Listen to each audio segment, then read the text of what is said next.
your bitch, then do her taxes.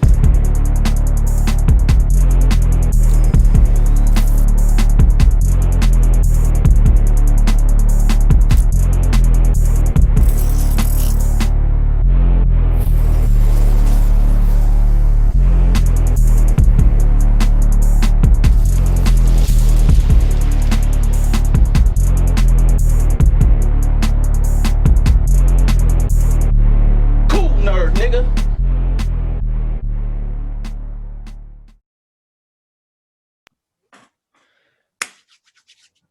Kool Nerds podcast. I am Kev, the Kool Nerd, and I got my guy with me, Big O, from the 614. Columbus, Ohio in the building, as usual. Man, This is a goodie. This is going to be a goodie right here. I am super excited for this one, and we're going to tell y'all off the rip. Again, second straight episode, no battle rap. No battle rap today.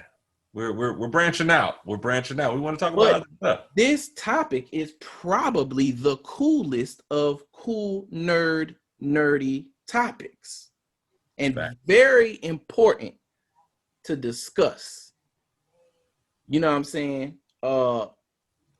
I'm excited, and I hate that it took me this long to kind of to not necessarily get to this point, but to watch this particular thing and discuss this topic in thoroughness that we're going to talk about. But for the YouTube audience, you got a little breadcrumb in the background. If you see Big O's background, it's a little breadcrumb right there to kind of let y'all know what we're talking about. Mm-hmm. But for the podcast platform audience, our audio listeners, the auditory people, today we're going to talk about specifically the Netflix documentary, The Social Dilemma. And that's probably just going to get us into a whole lot more, man. Listen, I'm a techie, tech nerd, tech geek, whatever you want to call me. And so typically things like this always pull me in anyway. But I'm going to tell you this topic and this documentary legit has me thinking different, not because I'm a techie, not because I'm a nerd, but because I'm a parent. You know what I'm saying? And so we're gonna get a little bit deeper into it. First and foremost, I just want to talk about the documentary as a whole, or in how it was done, right? So I'm gonna give you my opinion on this shit. First and foremost, I love when documentaries are actually done in this fashion. I don't know what they call them, whether or not it's, a theatrical documentary, a movie doc, but when they do actual like movie type scenes with scenarios, yeah, right, within. So there's another documentary that I watched that was dope like that, and it was called, and it was actually a series. It's called Mars. And it was like and it's not the only one, but it was called Mars, and it was like the documentary was about Elon Musk and his SpaceX company and everything that they were doing and the mission to Mars, trying to get to Mars, but they encompassed that with an actual, scripted series within the documentary. So cuts to the scripted scenes and then cuts to the documentary conversation. And the scripted scenes had, was in the future and we were living on Mars, or it was about this international mission to Mars or whatever, and it had happened or whatever. There was another one. I'm gonna have to look this title up real quick. But there was another one that I saw earlier this year, or it might have been late last year, but it was essentially about the beginning of technology in the Silicon Valley, kind of as we know it. And again, it was a scripted documentary that talked about the beginning of I'm gonna have to look that shit up. I'll come back to it because I don't want to waste a whole lot of time. But first and foremost, like the way this documentary was done, I like when they do this shit. Like it's engaging, it puts you in, and gets you in it. You know what I'm saying? So, but how did you, before we dive all the way into it, like how'd you feel about it? What did you like about it? Well, so I mean, I like docs in general. It's just sometimes you have to find the time to watch them.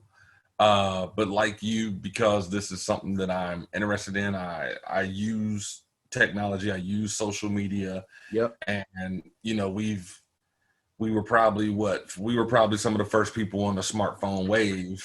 Facts. Going back to BlackBerry. If I'm gonna keep it funky, shit, I was rocking a BlackBerry back in '08. Yep. The side scroll joint. Oh, nigga, I had the T-Mobile G1, first Android. Okay. Back in 08. That was my shit. So, going back to those times, and you think about how, 12 years isn't that long. Nope. And not at all. We've come so far. And even if you go back 12 years, for instance, Facebook started off for college kids. Yes. It was just for college. Then it trickled down to high school, and then it opened up for everyone. Everybody. So, going from there and, what they were talking about and just the different people and the levels of positions that they held at different reputable, very popular social media sites, such as the Etsy, Instagram, Facebook, Google, you Pinterest, all these different people that work for these different companies and what they got to see and what they were responsible for, yet having the morale to be like, I don't know how I feel about this, gave me some different insight because, we were not there, but we are customers, and we watch this evolve into what it is today. Right. And like you said, you have children, but I always looked at it this way because we both worked for, technology companies. Yeah. And seeing as how, people depend on these things. And I said this years ago, the smartphone has replaced the wallet. Yeah. Back in the day, if you lost your wallet, that was your world. Mm-hmm. Now you have everything in your smartphone. And that's where you find the disconnect, where it's like, if someone says, hey, I forgot my password, can you get me in my phone? No, I can't. Right. That's your password. How could you forget something like that that's so important? Right. Yeah. How do you forget the PIN to your smartphone? How do you forget the password to your email? Right. Why do you have 7 emails? Why do you have multiple Facebook pages? Because you forgot your password and it's not important to you, and it shows. Exactly. But we'll get into that part later because I have a lot of thoughts on that. But from a parental standpoint, and then I'm in that I think it's called a super user category, whereas I understand the importance of reading and writing. I also understand the importance of conversations and physical interaction, but I also understand how important it is to use be able to be fluent with technology and to be able to use it. So I sit right in the middle of all that stuff because I can do both. Yep. I can not only have a conversation with you, I can say whatever it is I need to say, and I can also text it to you as well. Whereas you have like some of the millennials who are not really comfortable speaking how they feel in person, but they could type you out a book in a text message to get their point across. So I always was trying to think, how do you bridge the gap? But then, and so watching this, I'm sitting there like, is this even fixable? Fam, because what you're saying is, if you've watched the doc, and for those of you listening and watching that I suggest that you do. We live in this world. It'll probably change your perspective, but the creators of this shit are puzzled by it. Yes. They don't have the answer. No. No. They don't have the answer. And it's like that's the social dilemma. This started first off, I gotta go back real quick because that shit you were talking about, your smartphone being your wallet, real world examples. That shit happened to me the other day. I went to the grocery store. Groceries, full grocery shopping. Didn't have I get to the register, she rang my shit up. I'm patting my pockets. Oh shit. And the cashier had to say it to me. Well, do you have your phone? Yes, I fucking do. Boop, walk right. You know what I'm saying? Like, right. Exactly. You know what I'm saying? Again, real world example. The importance of passwords, shit that I've said, all the time. Again, you know. Right now, our kids are virtual. Everything's virtual. Okay? They have these platforms for parents to go check grades and shit. Me and my wife clearly took for granted the fact that our children were in school and they send home paper documents. I still like looking at the report card that way. And now we're virtual. They're not sending those. You have to go to this platform. And my wife doesn't remember the login. She doesn't, like, I didn't even know that she had set it up. Right. She was like, no, I did, but I don't remember. And now I'm doing my techie stuff, trying to go through all the help, you know what I mean? And they say, well, what email did you use? I don't know. I'm sending it to every email. We're not getting the response. And when you look at what their instructions are, it's like, well, if you don't receive an email, then we don't have your email on file. So now I'm back to square one. Like, who set this shit up? Right. So anyway, I don't want to go down that rabbit hole, but it's like the intent. I'm like you said.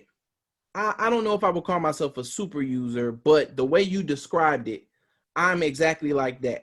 When it comes to social media, I definitely understand the importance of physical social ability. I don't know if that's a word, but I'm going to create it today. Very descriptive. It's descriptive. You know what I mean? Being physically social, in person, if you will. I understand the importance of technology and what it can do and what it does. You know what I'm saying? And I find myself being conscious enough or smart enough to know how to leverage the two and not be used by one or the other. Mm-hmm. You know what I mean? As I watched this, I said to myself, yeah, I get all of this shit. I see exactly what you're talking about. And I have actively worked to not be a part of this. You know what I'm saying? Right. In terms of social media, like I've always been an observant. I have not been super active on social media, but I understand the importance of it. Mm-hmm. You know what I'm saying? And yes, I use it and have used it to my advantage in certain instances. I am more active today because of all the things that we're doing, Rio. You know what I'm saying? Like, right. From a business standpoint, from a you know what I'm saying, awareness standpoint, this podcast, my battle rap career, you know what I'm saying, like things of that nature. Like, so I know how to use it. I use it. I don't let it use me. But I don't think anybody seriously knows, probably until you've watched this documentary, that I haven't seen it broken down this way before. But we are not the consumers. We are the product. We are the product. And when they said that changed. That was the game changer for me. Boom. That was the game changer. And it triggered something in me. I was like, damn, this makes so much sense. You know what I'm saying? One of the long-standing things or complaints, I'll just point out Instagram. One of the long-standing complaints from Instagram was, why did y'all change the feed? Why did the algorithm for the feed change? Mm-hmm. Why can't you just give me things in chronological order anymore? Well, when you build an intuitive platform, that's based on an algorithm to track and test behaviors, to then present the most you know, relevant thing to you at a specific time. It doesn't necessarily matter when it happened, but it's relevant to you at that particular time. That's why the feed changed. That's exactly why the feed. You trained it. You trained it. Yep. You know what I'm saying? Like, you know, so they have all these predictive models and things of that nature. You train social media. Okay, let me try to make it as simple as possible for those. Again, this is a Kool Nerd show. I know me and Rio know what we're talking about. I'm not saying that y'all are dumb. Algorithms are equations, predictive models, if you will. Okay, they are intuitive. A set of if this then that's that a user has to train. That's how this shit happened. Yeah, because and as humans, we are predictable. We have a routine, whether you believe it or not. I am a sneakerhead. So if my location is turned on and I'm at the local sneaker shop and I'm looking at shoes and maybe I Googled some shoes, guess what's going to be in my Facebook feed? Guess what's going to be in my Instagram feed? You know, what type of ads are going to be popping up? Yep. You know, it's I mean, it just goes off of what you do. Yeah. I mean, every time there's a new release, boom. Right. Then, oh, here's a Play Store. Here's a Play Store App Store app that you might like. Download this. Install this. More shoes. It never fails. Never fails. Never fails. Never fails. If you pay with your phone at Walmart, guess what's going to pop up in your feed? It's just the way that it is. And yeah, like for instance, that was really a game changer. And you know, we've had certain tools that we can, you know, look at people's devices and assist them with certain things. And you know, one of my most favorite tools is I can look and see your screen time and look how many times that you would look at the screen during the day. Right. Oh. And people would be shocked when I would tell them that. Like, do you realize you looked at your screen 500 times today?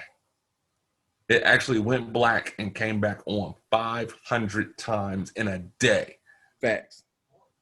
And people, no. How many times you're telling me that your phone's broken because it won't charge? I can tell you exactly how many times you plugged it into. How many times you plugged that thing up?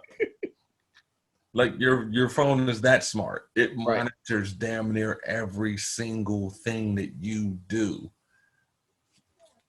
And there's no way around it. There's no way around it. And that's all. And that's the thing. It's like, you know, I sit there and, you know, I've thought about this prior to this, you know, even coming out. Like, how do you get away from that? Right. Because when you really think about it, like, you can't even go on a vacation without taking pictures of your food, taking pictures of yourself having a good time. All right. So this is segueing, right? Segueing. Or you just gave me a layup. Right. Vacation. So the things that were, all right. And again, spoiler alert, if you guys haven't seen it, then you know, this is crazy. The scene that I'm about to talk about is on right now, right behind you. That's crazy. But I've seen, again, real world, I've seen this in action. And, you know, the scene that's happening right now with Rio is essentially a game. Can you put your device away? Well, the youngest in the bunch can't. She clearly can't. She busts open a cookie jar or whatever. The oldest or middle child, I don't know if he's the oldest, but you know, he gets challenged with putting his phone away for just a week. You know what I'm saying? For just a week. Going back to what you said about vacation. My sister, my younger sister, she is a late I don't know how we would label them because I'm considered to be a millennial. Mm-hmm. She kind of is too. Actually, though, in this particular, she's a late millennial. I'll just call her a late millennial. Going Yeah. into, she's in her mid-20s now. Okay, in her mid-20s now. We were on vacation, literally, family vacation, and we were on a cruise ship. So she's completely disconnected unless she chooses, or somebody chooses to pay for the internet for her. Pay for that Wi-Fi on there. She lasted probably every bit, bro. I mean, maybe a few hours, but her attitude during that time was terrible. Oh, I believe it. I believe it. Withdrawal, man. It's like it's a drug, bro. It's a drug. And so finally, it comes, the release comes, and that kind of leaned me into, damn it. All right, let me ask my kid. My oldest daughter is 10 now. She's in her tween years. Tween. I said, hey, Nay, if daddy asked you to put your phone away just at dinner time, could you do it? Yeah, just at dinner time. All right, cool. If daddy said you needed to stay away from your phone and your laptop, this was the key. Your phone and your laptop for a whole day, could you do it? No. Honest. Yeah, no, but I knew the answer before I asked it, but that's where I said to myself, I'm like, all right, what am I doing? I am a product of technology. I love technology. But also I have to look at it in myself, and say, I clearly know how to manage and handle it, but that's because I've seen different eras. I grew up in the era of technology growth. My daughter does not know a world.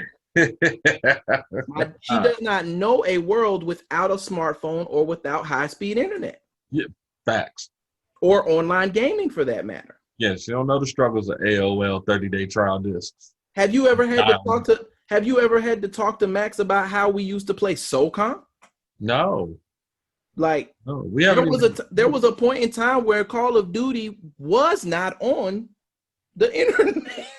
like I haven't even broke it down to him. Like, we used to take memory cards to each other's house. Memory cards. And download our players to play. There wasn't no online gaming. Man, you better get you a memory card, bring your stuff over.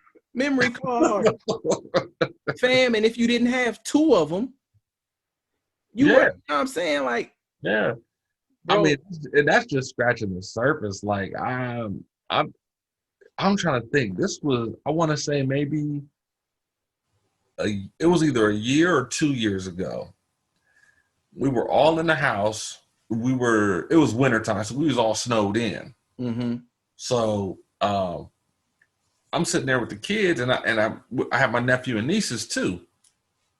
Bro, I made a paper airplane. You would have thought that we were in a cave and I started fire for the first time. I watched 6 heads explode off a paper airplane, bro. And I was like, you know what? We're going to have to start disconnecting because this makes absolutely no sense. Spent about 3 hours teaching them how to make paper airplanes. But then here's the thing, right? Like, it's like, you're right. We know, to a degree, we know the resolution, but this movie, that's what I'm going to have to start calling it. Yeah, it's a documentary, but again, this movie shows you how. And do I believe that there's literally a person sitting at a desk monitoring one person at a time? No, these are all bots. They're all bots and algorithms Yeah, they there's no you know, puppet master. no puppet master. This is AI at its finest. Listen, I mean, Will Smith been on this. We are living in this shit has told us for the last 20 years. Y'all seen The Matrix. Then you seen iRobot. Like all them shits was they're to some degree factual, not factual, but it's happening. Okay. I'm definitely one that thinks that if you can think it, it probably already exists. Right. So I say all that to say, like, you said disconnecting, and I've thought about how to wrestle with that. Yes, I can do that. My kids like board games. I don't even mind if they watch TV. Just put the devices down for however long. I'm a proponent of, you know, if the weather is nice enough, then y'all need to be outside at least an hour or two every day if Mm-hmm. you can do that. But as we saw in this documentary, old boy was away from his phone for however long, and the algorithms ultimately enticed him to come back. You understand what I'm saying? Like it's a game. Like you could be disconnected. Yes, you're dealing with withdrawal, but the platform now realizes, wait a minute, something's not right here. Let's recalibrate, and boom, get the right combination to pull you back in. Yep. And I'm gonna go back this far, right? This was 1 or 2 years ago. Um, and I don't remember the specifics, but I also listened to Jalen and Jacoby, their podcast. And we all know when KD left Oklahoma City, you know, shit wasn't great, right? Or whatever. He went to Golden State. Russ was left in OKC or whatever. There was a post or something that either came out about Russ. Actually, I want to say maybe it was around when PG left, and Russ is left there by himself again. You know what I'm saying? No, because when PG left, Russ got sent to Houston. Neither here nor there, right? They were talking about how KD had liked a picture or something like that of people blaming it on Russ. Okay. Mm-hmm. And the first thing that came to my mind was because they were talking all about how KD, you knew what you were doing by liking this picture, this, that, and the third, whatever. The first thing that came to my mind was Instagram knew what they was doing by putting that shit in KD's face. They did that. KD didn't ask for that. If he never sees that picture, he probably doesn't like it. Exactly. He's not searching for that picture. Not searching for any And web. it may not have even been in his algorithm. But guess what? Because of their connection, that shit got swooped right in there, and it was bait. Yep. Completely unsolicited. I agree 100%. And it's crazy that it works like that. And that is so much to unpack. Yeah. Because, a lot of people don't even think about this. They think about, Big Brother's watching and conspiracy. But even still, it's like you can try and live off the grid. You can try to do all these things. We're at a point where we rely on technology. Facts. And there's no getting away from it. But the best thing you could do is try to find a way to manage it. Correct. Since, this pandemic, my kids have been staring at screens more so often than we've ever been. Facts. For a long time we were doing, I adopted no technology Sundays, where we would, spend time doing everything but no phones, no tablets. We would go to a park, get out the house, go get some fresh air, go get ice cream, and make sure we have conversations. Right. I believe in, trying my best to create young leaders. And I want them to be able to understand how to speak to people, how to interact with people, Mm-hmm. not be emotionally challenged, not be considered weird, and be able to function amongst any and everyone. Right. And I think it's on parents to go back to the drawing board to develop their kids to where we can do this again. I feel like technology allows you to be somebody, to be anyone, honestly. Fact. So, that's why we have shows like Catfish. Yep. That's why, people are talking spicy in the chat rooms when you're playing Call of Duty. Like you hear some of the most ridiculous shit.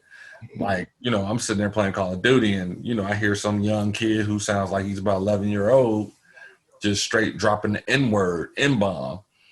And I'm like, the only reason you're able to do that is because you're in the comforts of your own home. Right. But don't get it fucked up. Somebody can find you. Facts. If somebody felt like doing the work, but it's not, I don't give any power to that word. For the most part, I don't get excited or, I'm like Tim Duncan when it comes to shit like that. It'll take a lot to get me out my zone. It's like, if you don't affect my money, and you don't touch my kids and stay out my personal space, you're not gonna get anything out of me. Right. But that's that old school thinking. Right. Whereas now it's microwave society, instant gratification. Yeah. People want to take things into their own hands, and there's just so many different things. Cancel culture. There's so many things that we're dealing with because if niggas thought that they old tweets would pop up, do you think they would tweet in the first? Twitter would be dead. Twitter would be, it was. If niggas thought that they old thoughts could come back from, and it's bad that you have to apologize from something that you may have grown from. Correct. It's really sad. You even look at the Donald Sterling situation, dude that owned the Clippers. He was in the privacy of his own home, having a conversation, and said what he said. So, you could take this basketball team away from him and, kind of kick him out the club. He's still a billionaire at the end of the day. That's a fact. He still feel the way he feel at the end of the day. You didn't change anything. You ain't changed shit. So I'm not a fan of cancel culture. You know what I mean? I think there's definitely a way to attack certain things if we want change. Right. You know what I'm saying? So it's like, if somebody says something bad about you or says something out the way, does that person need to lose their job, go homeless, and can't feed their kids or anything like? No, I don't think that changes the way that they feel at the end of the day. Facts. It changes their situation. In some cases, that you may have pissed that person off to the point where I don't have nothing else. Well, might as well start killing motherfuckers. You know what I'm saying? We've seen that happen too. Yeah. So I don't feel like there's a lesson in cancel culture because you're getting a bunch of half-ass apologies that are not heartfelt at all. Right. And it's just a bunch of fakery. There's a lot of fakeness, and I don't think anyone actually grows from that. And then it's like with the tweets, even as recent as the Kevin Hart thing, and they're not letting him host the Oscars. Like, for one, he's a comedian. Yep. For two, I don't even know if he really felt that way or was trying to be funny. Right. He's a comedian. Right.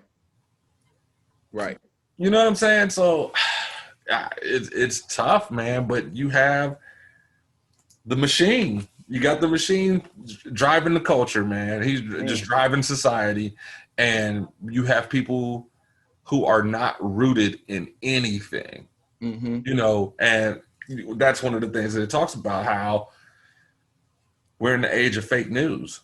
Oh my gosh. And so you can put damn near anything up, post a link, and it doesn't have to be from anywhere reputable. Nope. Somebody will take that and run with it and spread it. Correct. To the other sheep, and now they're running with it and creating a false narrative Mm-hmm. that is changing the views and changing society for the worse. And that that's brings me, scary. that is super scary, and it brings me to the comparable documentary. I think this one was much better, but the one I'm about to mention is still very informative. And me and you talked. You said you haven't seen it. I suggest No, you go watch it. yeah, I'll probably watch it today. But I'll watch it today. for others who haven't seen The Great Hack, the Cambridge Analytica scandal, and that's exactly what they were doing. This is a firm, an analytics firm, that was specifically hired to influence or assist a political representative in winning their respective race.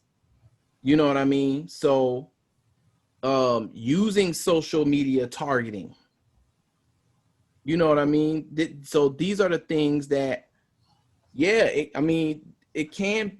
So again, Kool Nerd shit, right? Cambridge Analytica is why Tony Stark decided to stop selling weapons. Okay. However, the social dilemma is why Tony Stark created Ultron. If that, I hope that helps. I know you follow me. Oh, it's my favorite character. It's my favorite character. Of course, I follow you. But yeah, you can't run away from, you know what I mean? It was never malicious. Tony never thought what he was doing was malicious. But once he saw that it was out there being used for bad, he tried to shut it down. But those thoughts are still here. You ultimately become a captive of your own fear. He created Ultron thinking it would be the ultimate hero, so he didn't have to fight anymore. However, his social dilemma is what ultimately shaped Ultron's thought that, nah, y'all aren't never gonna get right. I gotta kill you all. yep. It became corrupted, and that's what we're seeing with social media. Facts. Corruption. We're seeing straight corruption, and I don't see people strong enough to be able to fight it off. Nope. Nobody's questioning anything anymore. It's more so, you know, they're more than happy to go off of hearsay, and I that's one of those things that I just can't go with. My grandmother always said, if you're not rooted in something, you'll fall for anything. Yeah, I mean, you have you just to blow around like the wind. You know what I'm saying? Because you're not rooted. Or so for me, honestly, I was raised to be inquisitive. Yeah. Question everything, not in a disrespectful way, but question. You know what I'm saying? So when you're presented with something, it's not you don't have to accept what was immediately given to you. It's okay for you in a respectful way, in a respectful manner, to ask questions. Yes.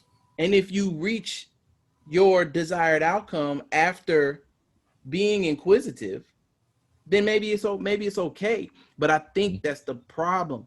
No one asks questions anymore. No one even cares to find the other side. That's the only reason fake news lives and continues to exist. You understand what I'm saying? Like, exactly. That's the only way rumors and things like that get spread around and shared. That's the only reason we have a Frazzle Drip or Pizzagate. Mm-hmm. And we also talk about this all the time too, Kevin. Pride is a disease. Facts. And we all suffer from it. And sometimes I feel like because people are so prideful in not wanting to be wrong, they will ride with incorrect information. They will stay on that sinking ship. Yeah. And you see that with a lot of things. I'm not trying to get political. I'm not going to do any of that. But I posted a picture on social media recently, and it was a rundown home. And they were supporting a certain president Correct. certain form of politics Yep. that did not support their lifestyle. And I said, make it make sense, Facts. because you are below the poverty line. None of these politics do anything to better your life. Mm-hmm. Why do you vote this way? It's pride. Yep. It's they catered to hatred. Mm-hmm. That may be something that you agree on. Yeah, I don't like people of color. I don't like fucking Mexicans. I don't like this. So yeah, that's my man. But you're not getting the medical attention that you need. Nope. You're not getting the, assistance that you need. Nope. But yet you're going to sit there sick, broken, hungry saying, go. That's crazy to me. That's what I'm talking about. That's what we call sheep. Right. Those are the people that do not do the research. Those are the people that will go off of hearsay and, yep. Oh, I'm riding with this person because, fuck all the people that's not my color. Right. And I will never be able to understand that. I just can't rock with that. Like it just doesn't make any, like I find myself baffled all the time questioning society as a whole. Like, wow, I've seen people put somebody, it was a celebrity that died and it was like, oh wow, rest in peace. Kev, that article was from like 2012. Bam, yeah. And I'm like, are you trying to be, so I had to, because I know this person and I said it on their page, I said, are you trying to be first? Are you trying to, what are you doing when you, what were you thinking about when you, oh, my fault, big bro? Like. But nah, so, okay, I know I said we weren't going to talk battle rap and this is just real quick. Sure. But it's the same thing. It's like, all right, Summer Madness just happened, right? And in the beginning of Chess's round, I guess he wanted to do in the beginning of his third, I guess he wanted to do what everybody else has been doing and speak up for black people.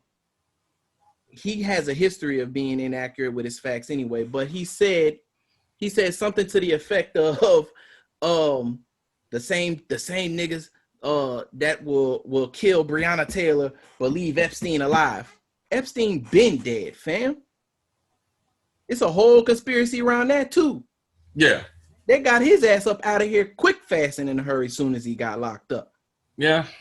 And I've been reading things back and forth where they said that they don't have a body and listen, man, look. And who knows? I don't know. It's one thing I know. That nigga dead. He dead. He's dead. And the people and he's dead because the people that he is connected to, it's a bigger risk for them to be tied to him or for him to divulge the things that he knows. He's better off dead, is what you're saying. Facts. So what about old girl? So they keep moving her. They right. keep moving her. Somebody is like with old girl, like I read something that said she wrote a petition to go into Gen Pop because she didn't feel safe in isolation.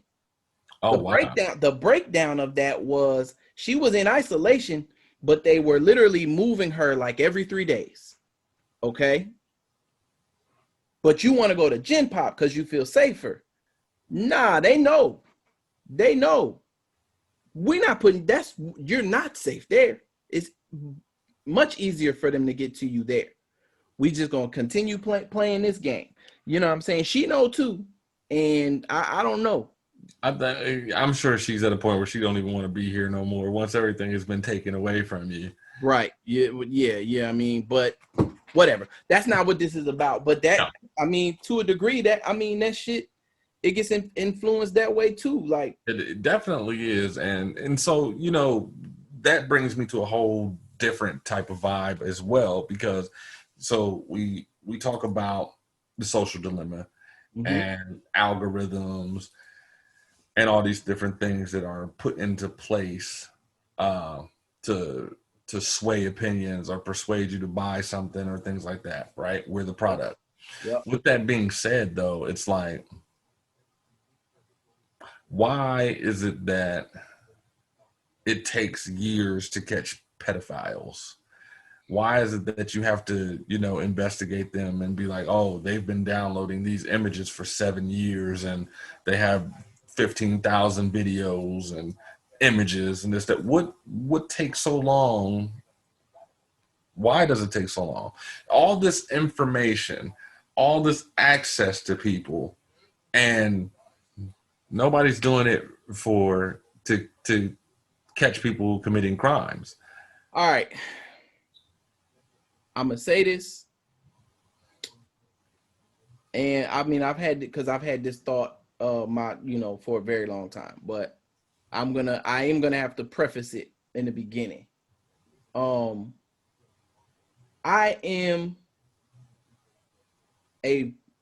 We live in a capitalist world. Mm-hmm. I'm a product of capitalism. I love capitalism. I love being able to be in a world where you can just start a business like that, make money however you want to make it. Technology has literally helped that along where we are now. For sure. But in any type of government or society, economical structure, whatever you want to call it, excuse me, there are pitfalls. Maybe that's the Lord telling me not to say this.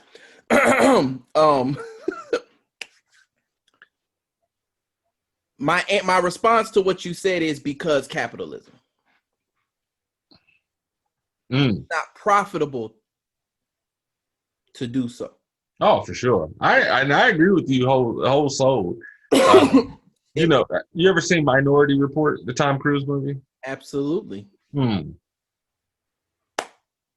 Minority Report, Enemy of the State. Yeah. These movies are out there. Yeah. And the information is out there, and they see the emails and they see the video. They see all this shit. They have the ability to hack into any and everything. Remember the Apple issue where they wasn't giving away their information. They wasn't letting them have access to me. They still hacked into it. Mm-hmm. They were still able to hack into it. But Apple was like, we're not doing it though. Right. And that's what that brings us back to this is like these technology companies start off.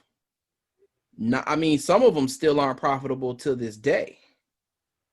You know what I'm saying? But they're valued at hundreds of billions of dollars because information is value. Mm-hmm. How much? All right. Facebook has, and this is something else I watch because I'm in this space. It's an interest of mine. Plus, it's my work. Plus, you just need to stay woke, right? All right. So we've seen in this documentary, in this movie, that's what I'm gonna start calling it because it's a movie. In this movie, that they're selling off the user to the highest bidder at a certain time, right? Yeah. Right. Okay. Cool. But when he went dark, they weren't talking about losing money because they're not. So this is why I say that to say this. I saw something, it was either a technology blog or an interview that said Facebook at that time, and I think that's still relevant today, has 2 billion users. Mm-hmm. Based on those 2 billion users, if all of them left Facebook today, Facebook has enough data on those users to create silhouettes and still sell profiles. That's crazy. Essentially, they've captured enough information on you and your habits to create your doppelganger. Basically. in the social world. Right. You know what I mean?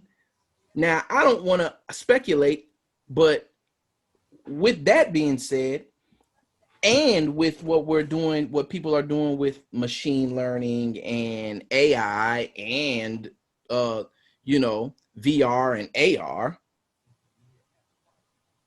you will essentially probably be at a point where you could take somebody's social media behavior and create a whole person. Facts.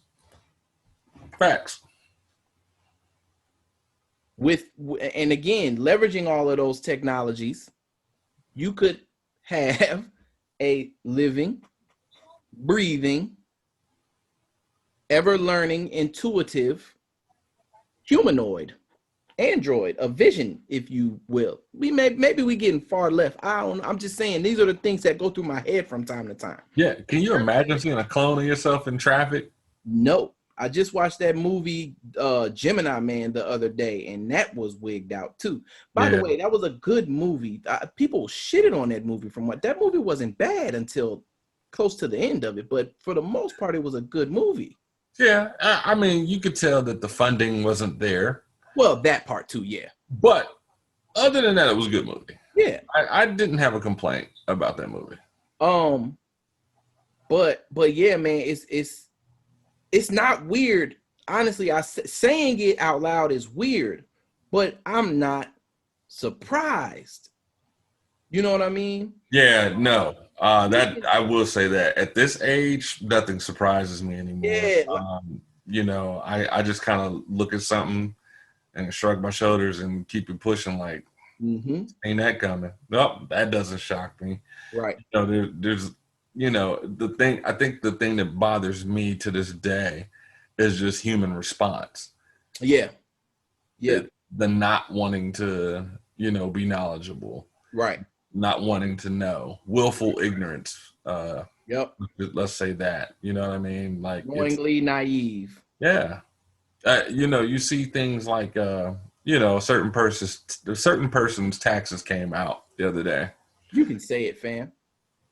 Because that nigga, that's terrible. So I pay more taxes than him. All right, so let's do it real quick. So Trump's taxes came out. Yep. And the only thing that I hear from his followers is, "Oh, well, I need his accountant's number." Ha ha ha. To me, that is the perfect deflection for you were fucking wrong. Right. You were wrong. Right. And nobody is going to be man or woman enough to accept that and do anything about it. And I think that's what pisses me off about people more so than anything. It's like pride is a fucking disease, and I'm going to always say that. We all suffer from it, and nobody wants to be accountable. Yeah. Nobody wants to take accountability, but they will deflect and say cornball shit like that. And I'm trying to tell you, Kev, put me on one, bro. Like I will snap right about now. Like it's certain things, because I always consider myself a people person. I invest in people. I am rich with people. Right. Like you know what I'm saying? Like, I can fly to Georgia and not have to get a hotel. Mm-hmm. I can go somewhere and eat and not have to pay. Right. I can go and rent a car and get a discount price. Right. Because I invest in people. And if I have connections with certain things, I try to do the same. It's all about showing love. But you have these fucking assholes who go above and beyond for somebody that they'll never fucking meet, that will never help them. And yet they will support this person to the very fucking end. And people, we are at the end.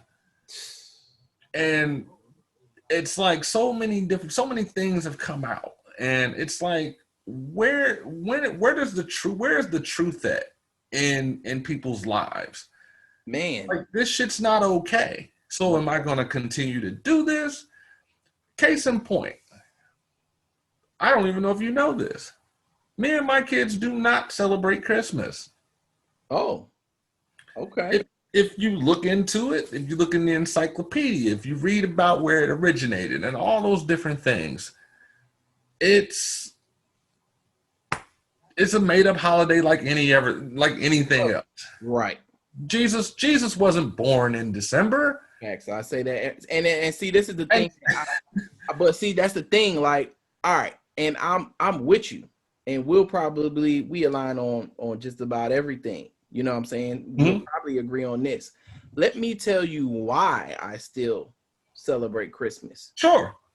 Because just like words, it has the power that you give it. Why do I celebrate Christmas? Facts. My kids, why do I buy the tree even though it's pagan and may to some people it may be demonic, whatever. Sure. Why do I buy the tree? My kids like buying and decorating the tree. Why do I give them presents? My kids enjoy giving them presents. I mean, getting presents and opening presents. You know what I'm saying? So there's a certain level of nostalgia in it. It don't have to have that particular meaning, because you are right. All the facts point to no, Christmas is not Jesus' birthday, even though that's what they try to. I'll tell you on, yeah, for sure. Tell you, he was not born around that time. In fact, he was actually born more closer to Easter than Christmas. All right, neither here nor there, or whatever. So while I try to, my goal is to teach my children to go out there and do their research fact, and then, you know what I'm saying, hold their beliefs to them or whatever. It's one thing I don't do. I mean, I will say I still have family that tries to get my kids to say, you know, happy birthday, Jesus, and all this stuff like that. And every chance I get, I turn around and tell my kids this is not Jesus' birthday. Like, you know what I'm saying? Whatever. That's not why we do this. That is not why we do this. I now look at the holiday season. Let's just call it the fourth quarter is the holiday season. Thanksgiving is nothing to celebrate for the gods that most people celebrate it for. But to me, Thanksgiving is a time where for family to get together, enjoy company, be thankful that we're still alive, think about the future, what we're looking forward to, sit down, enjoy some good football and food. You know what I'm saying? It's a family gathering, almost family reunion, immediate family reunion or whatever. That's the emphasis that I put on it or what have you. You know, I just explained, you know, how I feel about Christmas or whatever.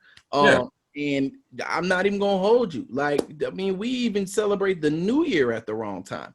So listen, capitalism typically drives just about everything. Just about everything. You're absolutely right. So you're right.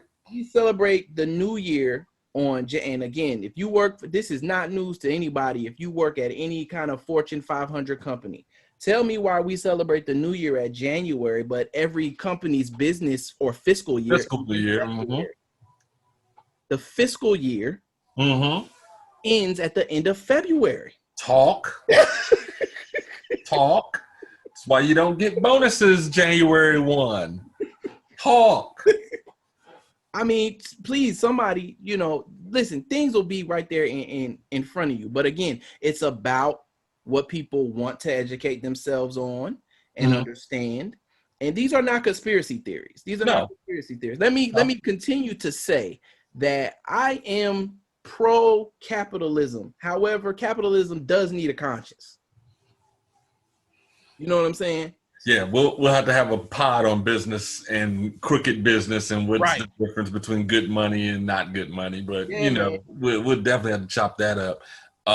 But going back, like for instance, and here's the thing: I'm never going to tell somebody how to run their household, what they can celebrate, what they can't celebrate, this, that, and the other. Right?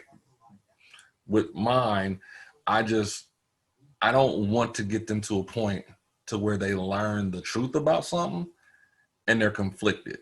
Correct. So like even now, so this is my household. We don't celebrate Christmas. Now, other households, when they're with their moms, whatever, they may celebrate Christmas. But what they will say is Dad hates holidays.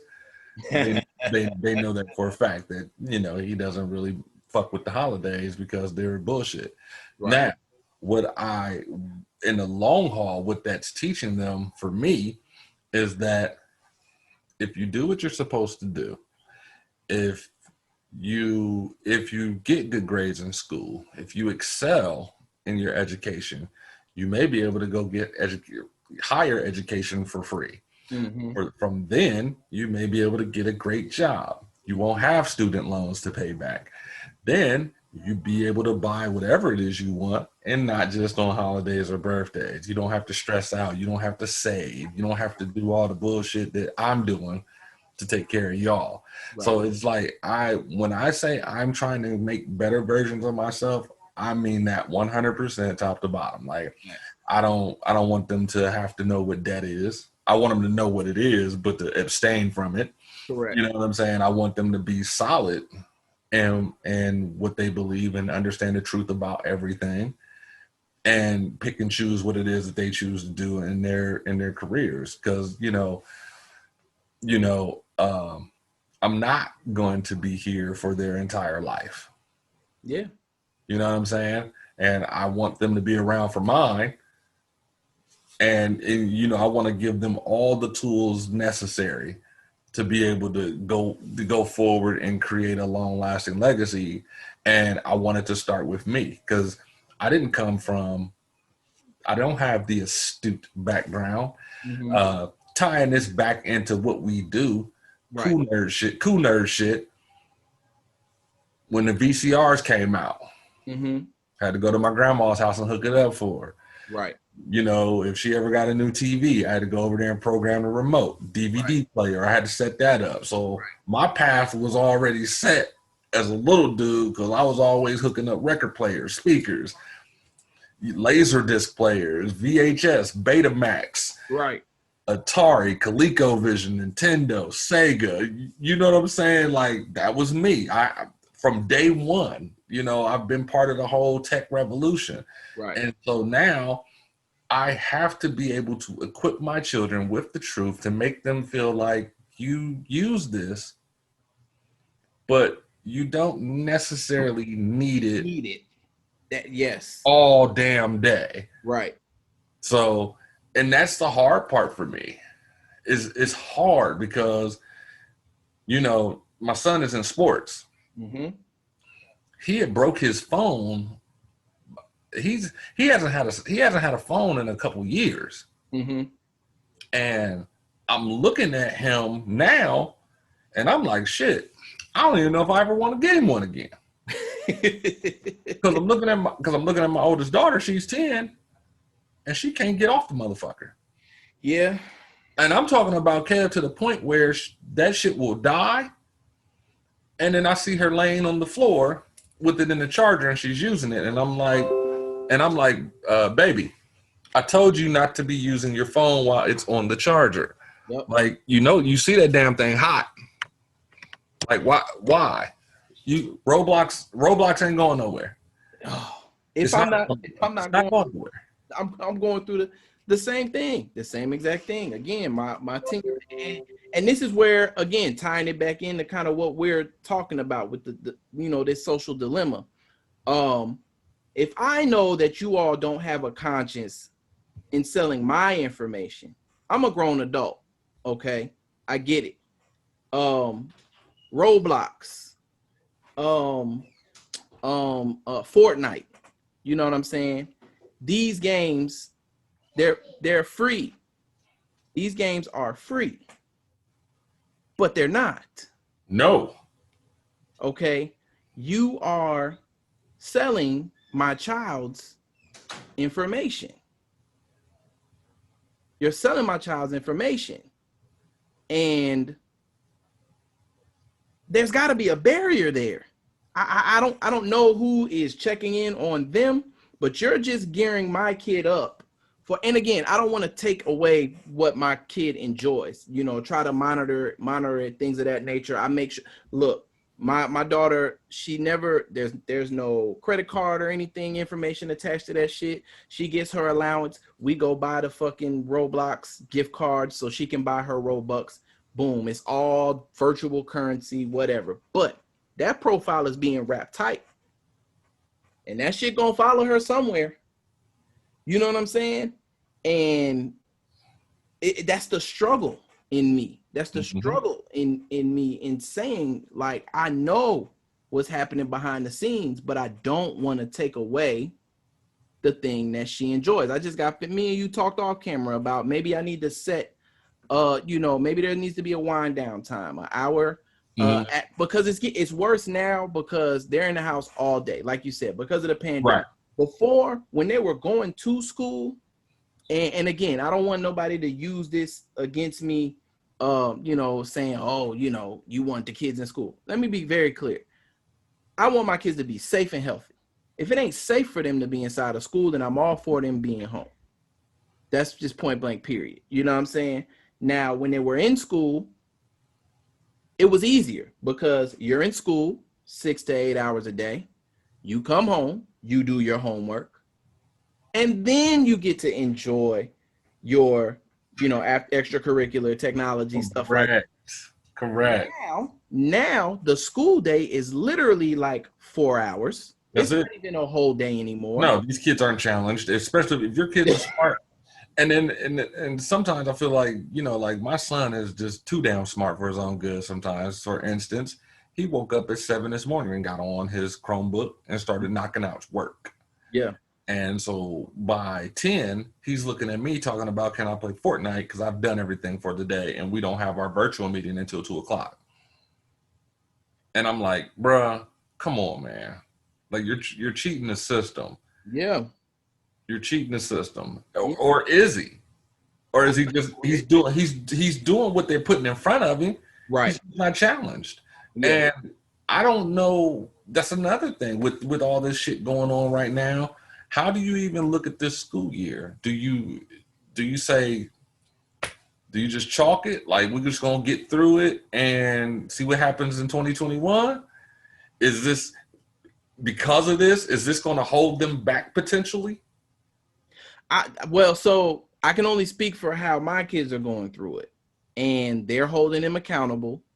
Assignments do need to be turned in on at a certain time, even if they don't have to be done like right in that moment. My kids are getting live instruction or virtual instruction every day. Like they see the teacher for that time period that they're with them.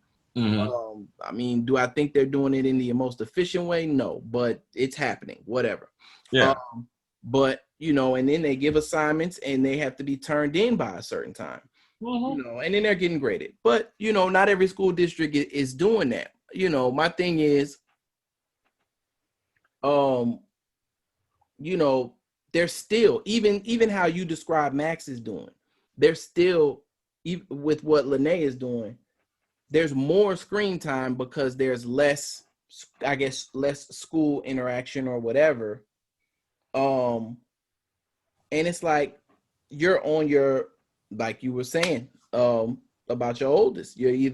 She's either on the phone until it dies, then she's on the computer until it dies, and then by the time the computer dies, the phone is charged. It's like, hey, yo, there's a problem here. So I try to make them go outside if the weather is well enough, at least an hour a day. Get your mind off that, put that down. Or listen, I'm not even saying you can't watch TV. Just put that down and at least watch this TV you have here, so you're not just looking at this freaking 10-inch screen all day. Thank you.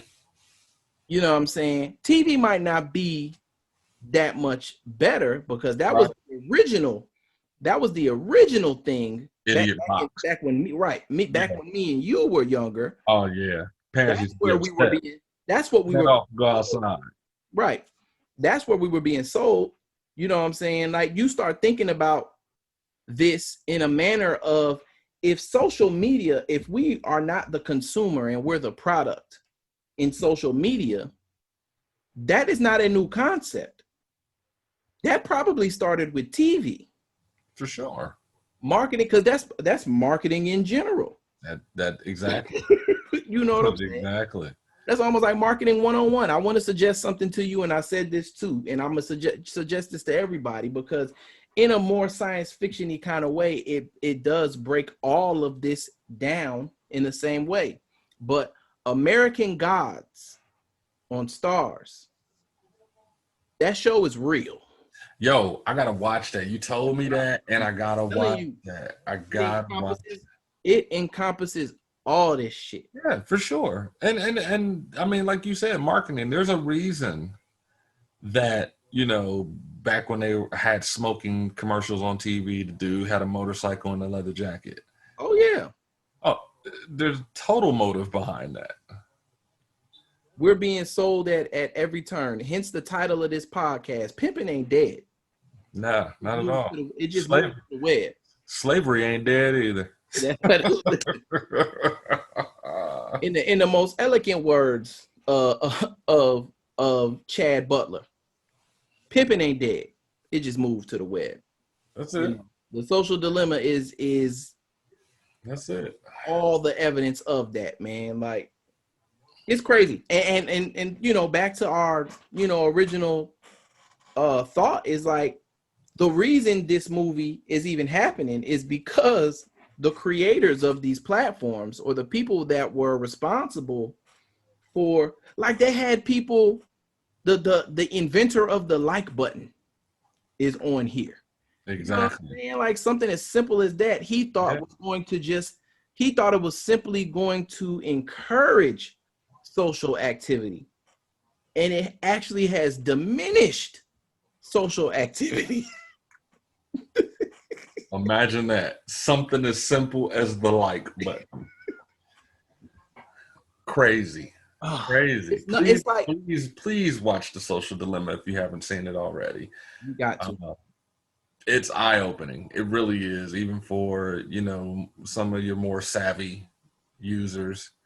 You'll catch everything. If you're a savvy user and you watch this, you'll catch everything they're talking about. Everything. You'll get it all. Everything.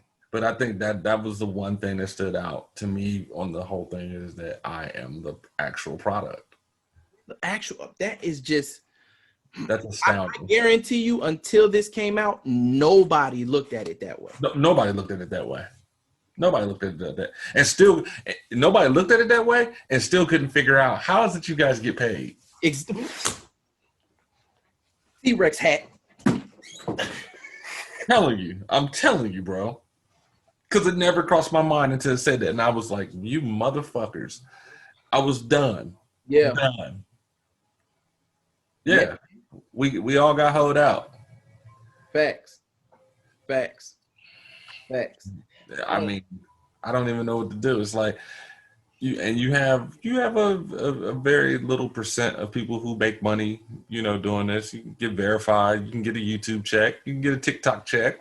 Yeah, but listen, that's the kickback, right? The thing about it is this: you'll probably get somebody that will say, "Well, the platform don't make money off me. I make money off the platform." Nope. I'm going to say this. Say it. Again, Joe Budden said it. Okay. Joe Budden said it. And I'm a super huge Joe Budden fanboy, whatever. You know what I mean? I would even say that he inspired me to start this pod, but it's no secret. Joe Budden just recently left Spotify, right? And it's no secret that Joe Budden was the first podcast to get a major exclusive deal with the direct DSP. Okay. Digital streaming platform for those that aren't hip. He left because he didn't feel like he was getting valued, but all these people got money after he did. Now, it's not because Spotify didn't offer him the money. It's because Spotify said, "Hey, we'll give you the money, but we want to own everything else that you do too. Anything that your partners do, any other ideas that you have, hey, we'll just pay you for that too." Showing him that they can't create anything. That's it. Right. And he also mentioned that in the process, they wanted him to bring other people to the platform, and he would tell them no at every turn because you just kind of want to pillage. So I take that, why would I bring other people on this platform. So if you're not treating the one person on this platform that you have right, I say all that to say this, right? For those social media influencers that say they're making money off social media, all you're doing is feeding the beast. They're paying you, yeah, you're getting paid, but guess what? All your followers, all of those likes that you're getting paid off of, you just feeding those profiles to them to sell to somebody else. So yeah, you're the middleman. You are the middleman. Talk. You understand what I'm saying? Like, I mean, again, we're not trying to get too deep off of it, but you know, that's my rebuttal to anybody that says, "Oh, I make money off of this. I'm making money off of this." At what cost? At what cost? And like I said, you know, I don't. All money ain't good money. Yeah.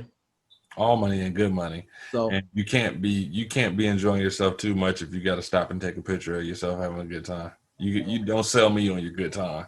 Listen, please don't sell me on your good time, and stop breaking relationships or getting mad because, hey, bro, you ain't like my picture. Why would I know you in real life. Man, stop.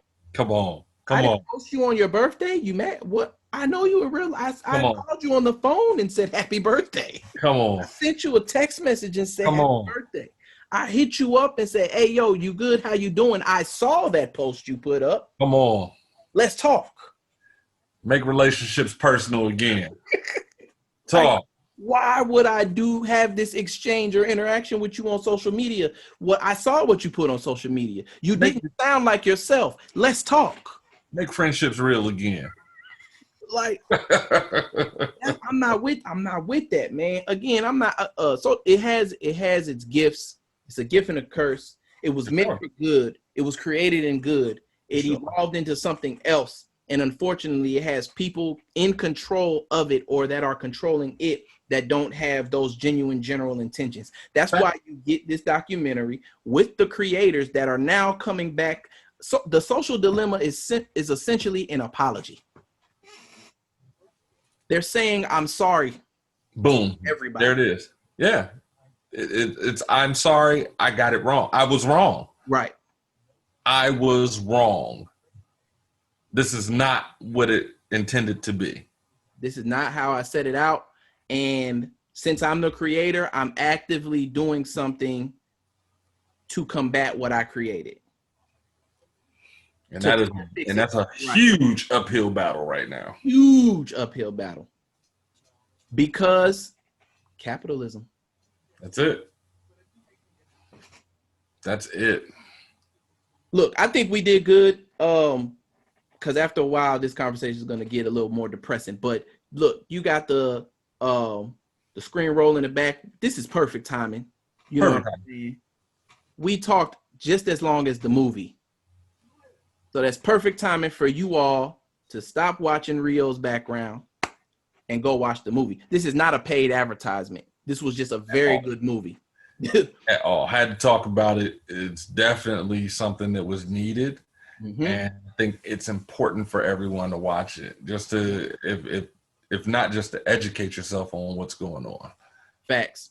And that TV show or the series, the docu-series that I was talking about, it's called Valley of the Boom. It's created just this exact same way. It's a documentary plus an actual scripted series about the beginning of Netscape, theglobe.com, and Pixelon. So for those that know what Netscape is a browser. Theglobe.com, I think that was supposed to be the beginning of social media, and Pixelon was supposed to be like the first YouTube, some shit like that. Mm-hmm. So that's also very good on National Geographic. Y'all can go check that out. I'm pretty sure it's probably on demand. So with that being said, Kool Nerd Podcast. I am Kev the Kool Nerd. Big O from the 614, Columbus, Ohio. Thank you for having me. Thank you for listening again. Yeah. We want to thank everybody that's been supporting the platform. I mean, we doing our best to try and drop as much diverse and dope content. Sometimes it's gonna be fun. Sometimes it may be hard hitting. Either way, fuck with us. All the way. Thank you again.